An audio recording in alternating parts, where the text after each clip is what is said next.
பணம் பத்தும் செய்யும் என்பார்கள். ஆனால் சாணக்கியர் கூறுகிறார், பணம் இருந்தால் உலகம் உங்கள் காலடியில் இருக்கும். பணம் இல்லை என்றால் உங்கள் நிழல் கூட உங்களை விட்டு விலகிவிடும். இன்று உங்கள் பாக்கெட் காலியாக இருக்கலாம். உங்கள் தேவைகளுக்காக மற்றவர்களிடம் கையேந்தும் நிலையில் நீங்கள் இருக்கலாம். ஆனால் 2300 ஆண்டுகளுக்கு முன்பே ஒரு சாதாரண பிராமணராக இருந்து நந்த வம்சத்தின் ஒட்டுமொத்த செல்வத்தையும் தன் அறிவுத்திறத்தால் வீழ்த்திய சாணக்கியர் செல்வம் சேர்ப்பதற்கான ரகசிய விதிகளை எழுதி வைத்துள்ளார். ஏன் சிலர் எவ்வளவு உழைத்தாலும் ஏழையாகவே இருக்கிறார்கள்? ஏன் சிலர் தொட்டதெல்லாம் பொன்னாக மாறுகிறது? இந்த வீடியோவின் இறுதியில் உங்கள் வறுமையை ஒழித்து உங்களை ஒரு குபேரனாக மாற்றும் 7 சூத்திரங்கள் உங்களிடம் இருக்கும். வறுமை என்பது சாபம் அல்ல, அது ஒரு தேர்வு.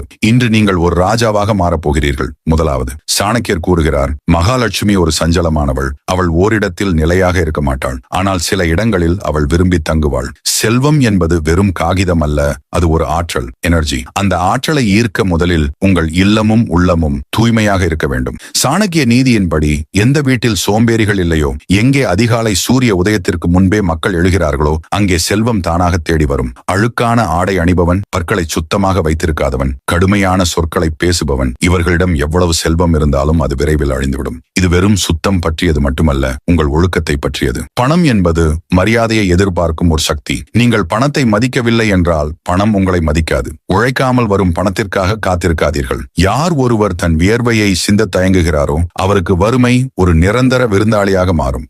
மகாலட்சுமியின் அருள் வேண்டும் என்றால் நீங்கள் உழைப்பாளியாக இருக்க வேண்டும். அதே சமயம் உங்கள் பேச்சில் இனிமை இருக்க வேண்டும். கசப்பான சொற்கள் செல்வத்தை விரட்டிவிடும். உங்கள் வார்த்தைகள் தேனாக இருந்தால் செல்வம் தேனீகளைப் போல உங்களை தேடி வரும். உங்கள் வறுமையை விரட்ட முதல் படி உங்கள் சோம்பேறித்தனத்தை கொன்றுவிட்டு ஒரு சுறுசுறுப்பான வாழ்க்கை முறைக்கு மாறுவதுதான். இரண்டாவது, சேமிக்கப்படாத செல்வம் ஓட்டைப்பானையில் ஊற்றப்படும் தண்ணீருக்கு சமம். சாணக்கியர் செல்வத்தை விட சேமிப்பிற்கே அதிக முக்கியத்துவம் தருகிறார். ஒரு நதி வெள்ளம் வரும்போது எப்படி அணை கட்டி தண்ணீரை சேமிக்கிறோமோ, அதுபோல உங்கள் வருமானம் அதிகமாக இருக்கும் போதே எதிர்காலத்திற்காக சேமிக்க வேண்டும். பணத்தை செலவழிப்பதில் ஒரு வரைமுறை இருக்க வேண்டும். தேவையற்ற பொருட்களை வாங்குபவன் விரைவில் தேவையான பொருட்களை விற்க வேண்டிய நிலைக்கு தள்ளப்படுவான். இன்று நாம் விளம்பரங்களாலும் சமூக அந்தஸ்திற்காகவும் தேவையில்லாத ஆடம்பரங்களில் பணத்தை விரயம் செய்கிறோம். இது உங்கள் வறுமைக்கு நீங்களே போடும் அஸ்திவாரம். சாணக்கியர் ஒரு மிக முக்கியமான ஆலோசனையை சொல்கிறார். உங்கள் சேமிப்பை பற்றி யாரிடமும் சொல்லாதீர்கள். உங்களிடம் எவ்வளவு பணம் இருக்கிறது என்பது உங்கள் எதிரிக்கு தெரிந்தால் அவன் உங்களை வீழ்த்த திட்டம் தீட்டுவான். நண்பர்களுக்கு தெரிந்தால் அவர்கள் கடன் கேட்க வருவார்கள். உறவினர்களுக்கு தெரிந்தால் பொறாமைப்படுவார்கள். எனவே உங்கள் சேமிப்பு ஒரு ரகசியமாக இருக்கட்டும். அதே சமயம் கஞ்சத்தனமாக இருப்பதும் தவறு. ஓடும் நதிதான் சுத்தமாக இருக்கும். தேங்கிய குட்டை நாற்றம் எடுக்கும். எனவே பணத்தை சரியான இடத்தில் முதலீடு செய்யுங்கள். தான தர்மங்கள் செய்யுங்கள். நீங்கள் கொடுக்கும் ஒவ்வொரு ரூபாயும் 10 மடங்காக திரும்ப வரும் என்பது சாணக்கியரின் நம்பிக்கை. ஆனால் அந்த தர்மமும் தகுதியுள்ளவர்களுக்கு மட்டுமே செய்யப்பட வேண்டும். மூன்றாவது, பயந்து ஒதுங்குபவனுக்கு பணம் ஒருபோதும் கிடைக்காது. துணிச்சலுடன் முதலீடு செய்பவனிடமே செல்வம் தங்கும். ஆனால் இந்த துணிச்சல் முட்டாள்தனமாக இருக்கக்கூடாது. சாணக்கியர் எந்த ஒரு காரியத்தையும் தொடங்கும் முன் 3 கேள்விகளை கேட்க சொல்கிறார். 1, நான் ஏன் இதை செய்கிறேன்? 2, இதற்கான பலன் என்ன? 3, இதில் வெற்றி கிடைக்க வாய்ப்பு இருக்கிறதா? நீங்கள் ஒரு தொழிலை தொடங்குகிறீர்கள் அல்லது ஒரு முதலீடு செய்கிறீர்கள் என்றால் அந்த துறையை பற்றி முழுமையாக தெரிந்து வைத்திருக்க வேண்டும். தெரியாத துறையில் பணத்தை போடுவது எரியும் நெருப்பில் நெய்யை ஊற்றுவதற்கு சமம். தெரியாத கடலில் குதிப்பவன் மூழ்கிப் போவான். தெரிந்த குளத்தில் குதிப்பவன் முத்தெடுப்பான். முதலீடு செய்யும் போது உங்கள் மொத்த பணத்தையும் ஓரிடத்தில் போடாதீர்கள். சாணக்கியர் தன் காலத்தில் வணிகர்களுக்கு சொன்ன அறிவுரை, கடல் வழி வணிகம் லாபகரமானது, ஆனால் அபாயகரமானது. எனவே உங்கள் லாபத்தில் ஒரு பகுதியை நிலத்திலும், ஒரு பகுதியை தங்கத்திலும், ஒரு பகுதியை தொழிலிலும் பிரித்து வையுங்கள். இதுதான் இன்றைய நவீன பொருளாதாரத்தில் டைவர்சிபிகேஷன் என்று அழைக்கப்படுகிறது. 2000 ஆண்டுகளுக்கு முன்பே சாணக்கியர் இதை சொல்லியிருக்கிறார். ஆபத்து வரும்போது உங்களை காக்க ஒரு மாற்று திட்டம் P எப்போதும் இருக்க வேண்டும். புத்திசாலித்தனமான முதலீடுதான் உங்களை ஏழ்மையின் பிடியில் இருந்து விடுவித்து ஒரு நிரந்தரமான நிதி சுதந்திரத்தை தரும். 4வது, உங்களுக்கு பணம் வரும்பொழுது உங்களை சுற்றி 1000 பேர் வருவார்கள். உங்கள் பணம் தீரும்போது அவர்கள் அனைவரும் மாயமாக மறைவார்கள். சாணக்கியர் எச்சரிக்கிறார், பணத்திற்காக உங்களிடம் நெருங்குபவர்களிடம் எச்சரிக்கையாக இருங்கள். அவர்கள் உங்கள் செல்வத்தை உண்பதற்காக வரும் கரையான்கள்.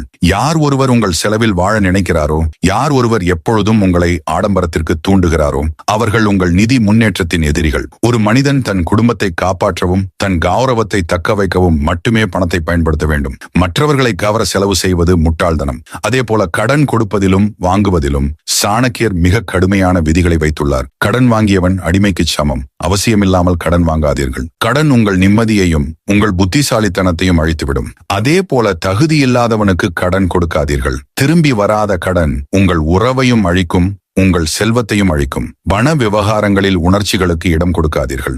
உங்கள் உழைப்பில் வந்த பணத்தை நீங்கள் தான் பாதுகாக்க வேண்டும். உங்கள் பணப்பைக்கு நீங்களே காவலனாக இருங்கள். யாரையும் கண்மூடித்தனமாக நம்பி முதலீடுகளை ஒப்படைக்காதீர்கள். உங்கள் பணத்தின் மீதான கட்டுப்பாடு எப்பொழுதும் உங்கள் கையிலேயே இருக்க வேண்டும். 5வது, அறிவுள்ள மனிதன் பாலைவனத்திலும் பணத்தை உருவாக்குவான், அறிவற்றவன் சொர்க்கத்திலும் வறுமையை அனுபவிப்பான். சாணக்கியரின் வெற்றிக்கான சூத்திரம்: உழைப்பு பிளஸ் அறிவு. வெறும் கடின உழைப்பு ஹார்ட் ஒர்க் மட்டும் போதாது, அத்துடன் சாதுரியமான அறிவு ஸ்மார்ட் ஒர்க் அவசியம்.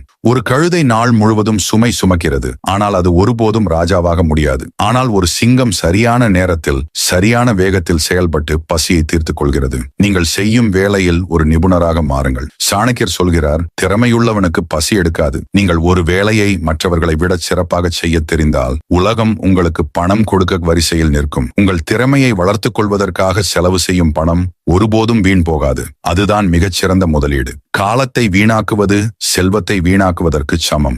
ஒவ்வொரு நொடியும் ஒரு பொற்காசுக்கு சமம். காலத்தை மதிக்கும் மனிதனை தான் காலம் ஒரு செல்வந்தனாக மாற்றும். இன்று நீங்கள் செய்யும் ஒவ்வொரு சிறு முயற்சியும் நாளை ஒரு பெரிய ஆலமரமாக வளரும். வறுமை உங்களை துரத்துகிறது என்றால் நீங்கள் ஓடுவதை நிறுத்திவிட்டு உங்கள் அறிவை தீட்டுங்கள். சரியான வியூகம் அமைத்து உழைப்பவன் மண்ணையும் பொன்னாக்குவான். வறுமையை விரட்ட உங்கள் கைகளில் இருக்கும் வலிமையை விட உங்கள் மூளையில் இருக்கும் தெளிவுதான் முக்கியம். 6வது, ஒரு குளத்தில் தண்ணீர் தேங்கி நின்றால் அது கெட்டுப்போகும். அது வெளியேறிக் கொண்டே இருந்தால் புதிய நீர் ஊற்றெடுக்கும். செல்வம் என்பது ஓடும் நீரை போன்றது. நீங்கள் சம்பாதிக்கும் பணத்தில் ஒரு பகுதியை தர்மத்திற்காக செலவிட வேண்டும் என்று சாணக்கியர் வலியுறுத்துகிறார். இது ஏதோ ஒரு மத சடங்கு அல்ல, இது ஒரு பிரபஞ்ச விதி. யார் ஒருவர் பசியால் வாடுபவர்களுக்கு உணவளிக்கிறாரோ, யார் ஒருவர் கல்வி கற்க வழியில்லாதவர்களுக்கு உதவுகிறாரோ, அவர்களின் செல்வம் பல மடங்காக பெருகும். ஆனால் இந்த தர்மம் சுய விளம்பரத்திற்காக இருக்கக்கூடாது. வலது கை கொடுப்பது இடது கைக்கு தெரியக்கூடாது. தர்மம் செய்வதால் உங்கள் கர்மா சுத்தமடைகிறது. இது உங்கள் தொழிலிலும் வாழ்க்கையிலும் நேர்மறையான அதிர்வுகளை உருவாக்குகிறது. ஆச்சாரிய சாணக்கியர் ஒரு நாட்டை ஆளும் பிரதமராக இருந்தும் ஒரு சிறிய குடிசையில்தான் வாழ்ந்தார். செல்வத்தை அவர் அதிகாரத்திற்காக பயன்படுத்தினாரே தவிர சுய இன்பத்திற்காக அல்ல. செல்வம் வரும்போது அகந்தை வந்துவிடக்கூடாது. அகந்தை வந்தால் மகாலட்சுமி அங்கிருந்து வெளியேறி விடுவாள். பணிவுள்ள மனிதனிடமே செல்வம் நிலைத்து நிற்கும். உங்கள் பணத்தை நல்ல காரியங்களுக்கு பயன்படுத்துங்கள். சமுதாயத்திற்கு நீங்கள் எவ்வளவு கொடுக்கிறீர்களோ அவ்வளவு பிரபஞ்சம் உங்களுக்கு திருப்பி தரும். 7வது, இறுதியாக வறுமை என்பது உங்கள் பணப்பையில் இல்லை, அது உங்கள் மனதில் இருக்கிறது.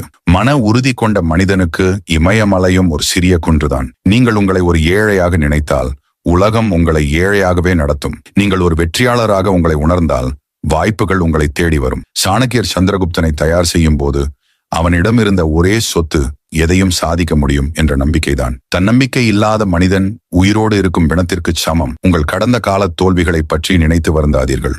நேற்று நீங்கள் ஏழையாக இருந்திருக்கலாம், ஆனால் இன்று நீங்கள் எடுக்கும் ஒரு முடிவு உங்கள் நாளை மாற்றும். கடினமான காலங்களில் உங்கள் நிதானத்தை இழக்காதீர்கள். இருள் அதிகமாக இருக்கும் போதுதான் விடியல் நெருங்குகிறது என்று அர்த்தம். வறுமையின் பிடியில் நீங்கள் சிக்கி இருக்கும் போது சாணக்கியரின் இந்த 7 நீதிகளை நினைவில் கொள்ளுங்கள். திட்டமிடுங்கள், உழையுங்கள், சேமியுங்கள், முதலீடு செய்யுங்கள், ரகசியத்தை காக்க முயலுங்கள், தர்மம் செய்யுங்கள் மற்றும் எப்போதும் நம்பிக்கையுடன் இருங்கள். இந்த 7ம் உங்கள் கவசங்கள். இந்த கவசங்கள் இருக்கும் வரை வறுமை என்னும் எதிரி உங்களை நெருங்க முடியாது. நீங்கள் பிறந்ததற்கான நோக்கம் வறுமையில் வாடுவதற்காக அல்ல, ஒரு பேரரசை உருவாக்குவதற்காக.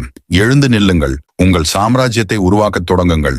நண்பர்களே, செல்வம் என்பது வெறும் அதிர்ஷ்டத்தால் வருவது அல்ல, அது சரியான வியூகத்தாலும் உழைப்பாலும் உருவாக்கப்படுவது. இன்று நாம் பார்த்த இந்த 7 சாணக்கிய நீதிகள் உங்கள் பணப்பையை மட்டுமல்ல, உங்கள் வாழ்க்கையையே மாற்றும் வல்லமை கொண்டவை. வறுமை உங்கள் கதவை தட்டலாம், ஆனால் உங்கள் அறிவு கதவு திறந்திருந்தால் அது உள்ளே நுழைய முடியாது. இந்த வீடியோ உங்களுக்கு பிடித்திருந்தால் நிதி சுதந்திரம் அடைய துடிக்கும் உங்கள் நண்பர்களுக்கும் இதை பகிருங்கள். பணம் என்பது ஒரு கருவி, அதை சரியாக பயன்படுத்த தெரிந்தவன் தான் கலைஞன். நீங்கள் ஒரு மாபெரும் கலைஞனாக மாறப்போகிறீர்கள். இந்த வீடியோ பற்றி உங்கள் கருத்துக்களை கமெண்டில் சொல்லுங்கள். மீண்டும் ஒரு வலிமையான வீடியோவில் சந்திப்போம். வெற்றி நிச்சயம்.